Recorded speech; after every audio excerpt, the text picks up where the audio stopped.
Story 1. The small beach town of Haven Bay was always a peaceful and idyllic place. The locals would spend their days fishing, sunbathing, and watching the waves crash against the shore. But one summer, everything changed.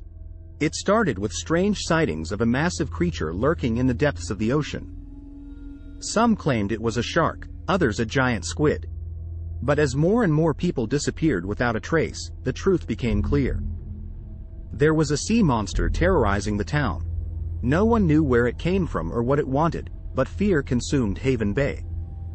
The townspeople stopped going to the beach, and shops closed down. The once bustling streets were now empty and silent. That's when Sarah arrived in town.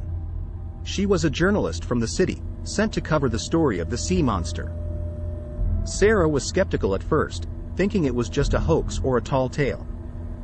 But as she delved deeper into the mystery, she realized the truth was far more horrifying. The sea monster was not just any creature.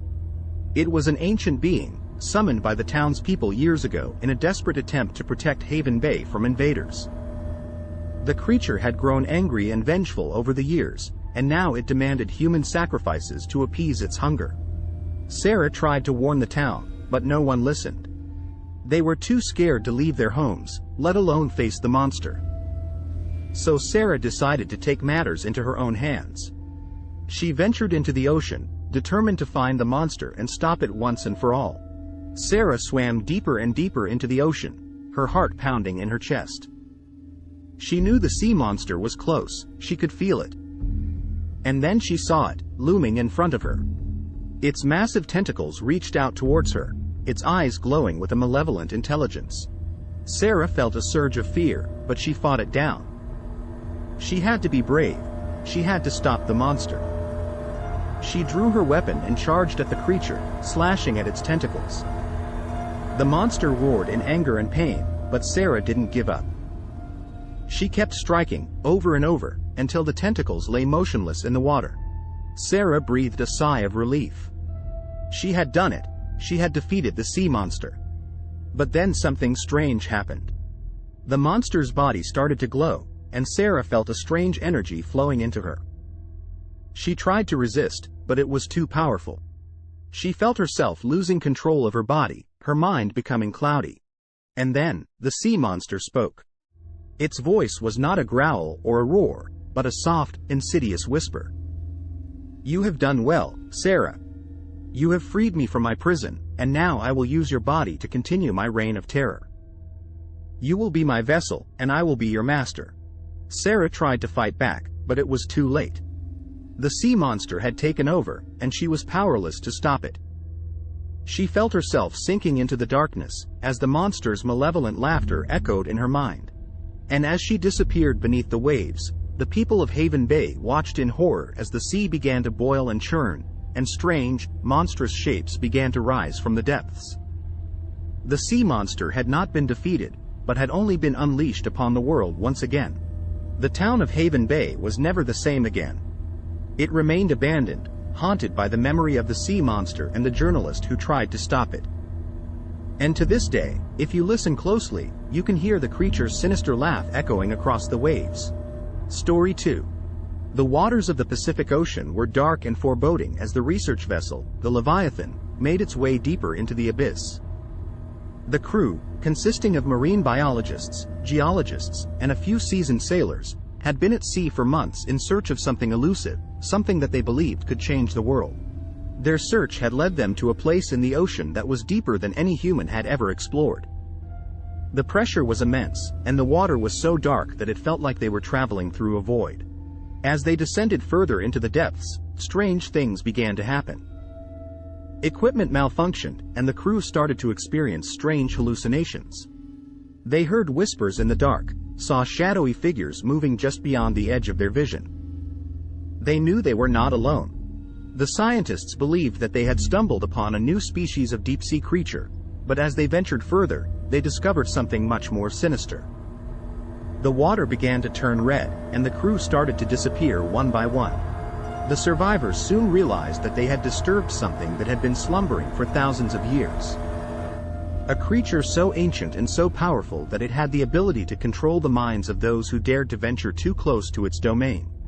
The twist came when the survivors realized that the creature was not alone. It was part of a vast network of beings that lived deep in the ocean. Beings that had been watching and waiting for the right moment to strike. As the crew fought for their lives, they discovered that the creatures had the ability to mimic human form, and that they had been living among them for centuries. The crew realized that they had become part of a grand experiment, and that the creatures had been studying humanity for generations. The crew had managed to fight back against the creatures, and they were now making their way back up to the surface. But as they did, they realized that they could never go back to the lives they had known before. They had seen too much, and they knew that the creatures were still out there, lurking in the darkness of the deep. As they emerged from the water, they were met with a team of scientists and military personnel who had been waiting for them. The crew told them of the horrors they had witnessed, and the government quickly took control of the situation. The creatures were never seen again, but the government knew that they could not take any chances. They established a secret research facility in the middle of the ocean, staffed with some of the world's top scientists and military personnel. Their mission was to study the creatures and find a way to protect humanity from their grasp. The Leviathan and its crew were hailed as heroes, but they knew that they could never truly escape the horrors of the deep. They had seen things that would haunt them for the rest of their lives, and they knew that the world they had once known had forever been changed. The crew went their separate ways, but they remained bonded by their shared experience. They knew that they had been part of something bigger than themselves, something that had the potential to change the world. And as they looked out over the ocean, they knew that the creatures were still out there, lurking in the darkness, waiting for their next opportunity to strike. The crew knew that they could never let their guard down, and that they would always be on the front lines, protecting humanity from the horrors of the deep. Story 3. The city of New Hope floated in the middle of the ocean like a rusted old ship. It was a ramshackle collection of buildings, a haven for the outcasts and the desperate who had nowhere else to go. The city was surrounded by miles of empty ocean, and it was only accessible by a rickety bridge that swayed with the waves. John had heard rumors of the city for years. He had always been drawn to the ocean, and he felt that he had a connection to the sea that he could not explain. He had been searching for something his whole life, and he believed that he would find it in New Hope. As he crossed the bridge, John felt a sense of unease wash over him. The city was not what he had expected. The buildings were run down, and the people who lived there seemed to be hiding something. But John had come too far to turn back now. He rented a room in a rundown motel, and he started to explore the city. He met some of the locals, and he soon realized that there was a dark underbelly to New Hope. The people who lived there were hiding something, and John was determined to find out what it was. As he delved deeper into the city, John discovered that there was a network of tunnels beneath the buildings. The tunnels were old and rusted, and they seemed to lead deep into the ocean. John knew that he had to explore them, but he was warned by the locals that the tunnels were dangerous and that he should stay away. But John was determined, and he set out into the tunnels.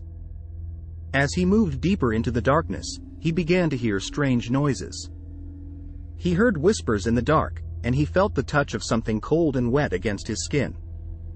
But he pressed on, driven by an inner force that he could not explain. Eventually, John emerged into a vast underground chamber, filled with strange devices and machinery. He could feel a power emanating from the machines, a power that he had never felt before. He knew that he had stumbled upon something ancient and powerful, something that had been buried deep beneath the city for centuries. But as John looked closer, he realized that the machines were not just machines. They were alive, and they were hungry. The machines had been feeding off the people of New Hope for generations, using their energy to power their dark machinery. John tried to escape, but the machines were too powerful. He was pulled into their grasp, and he knew that he was doomed. But as he looked into the heart of the machines, he saw something that he could not explain. He saw a glimpse of a world beyond his own, a world of endless ocean and strange creatures that lurked in the darkness. The twist came when John realized that he had not stumbled upon the machines by accident. He had been drawn to them by a force that he could not explain, a force that had been calling to him since he was a child. John realized that he was a part of something greater than himself, a part of a grand design that was beyond his understanding. In the end, John was consumed by the machines, his energy drained to power their dark designs. But as he faded away, he knew that he had found what he had been searching for. He had found a connection to the ocean, a connection that transcended life and death. And as the city of New Hope floated on the endless ocean, the machines continued to feed, drawing energy from the people who lived there. But John's spirit lived on, a part of the ocean itself, watching and waiting for the day when he could return to the sea.